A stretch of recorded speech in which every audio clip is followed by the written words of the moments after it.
You know, there's something rather amusing about the way we've been taught to talk to God. We approach it as if we're sending a telegram to some distant cosmic emperor who sits on a throne billions of miles away, checking his clipboard to see if we've been good enough to deserve his attention. We kneel down, close our eyes very tightly, fold our hands just so, and then we begin our performance. Dear God, we say, as if we're writing a letter to someone we've never met. I hope you're having a nice day up there. Now, about that thing I wanted... But what if I told you that the whole setup is backwards? What if talking to God has nothing whatever to do with talking to someone else at all? Let me ask you something. When you talk to yourself, do you use words? I don't mean when you're muttering about the grocery list or rehearsing what you're going to say to your boss. I mean in those quiet moments when you're really listening to yourself, when you're trying to figure out what you actually feel about something, what you truly want. In those moments, there's a kind of knowing that happens before words, isn't there? It's more like a recognition, a sensing, a direct awareness of what's going on inside you. Now, here's the curious thing. What we call God, what we might also call the universe, the ground of being, the eternal now, this isn't some separate entity sitting outside of you, checking off items on a list. You see, you are an expression of this whole universe. You're not in the universe like a marble in a box.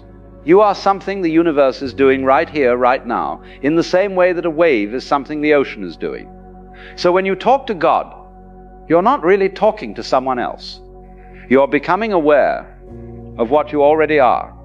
You're tuning in to the fact that this thing you call me is actually the whole cosmos experiencing itself from this particular point of view. Think about it this way. The wave rises up out of the ocean and looks around and says, my goodness, I'm separate from all this water.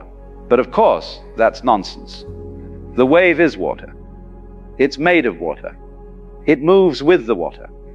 When it crashes on the shore, it doesn't die. It simply returns to what it always was, the ocean. We are like that wave. We rise up out of this mysterious source, this ground of all being, and we think we're separate from it. We think we have to shout across some vast distance to get its attention. But you can't be separate from it, because you are it. You are the universe looking at itself through your eyes right now. So what does it mean to talk to God? It means to stop, to be quiet, to listen. You see, we've got the whole thing backwards.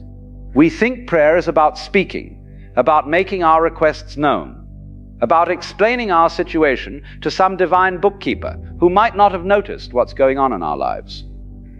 But the real art is in the listening, not the speaking. When Jesus went off by himself to pray, he wasn't reciting memorized formulas. He was becoming quiet enough to hear. He was letting go of the noise in his head, all the chatter, all the planning and worrying and rehearsing. He was settling into a deeper silence where something else could speak. And what speaks in that silence? Well, that's the whole mystery, isn't it? You might call it intuition, or guidance, or the voice of God.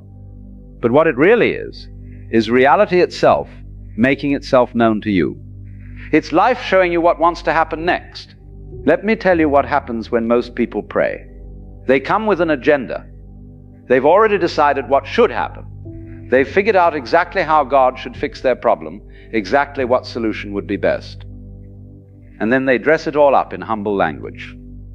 If it be thy will, Lord, please do exactly what I've already decided should happen. But this is rather like going to a doctor and saying, I've diagnosed my own condition and prescribed my own treatment. Now please give me what I've decided I need.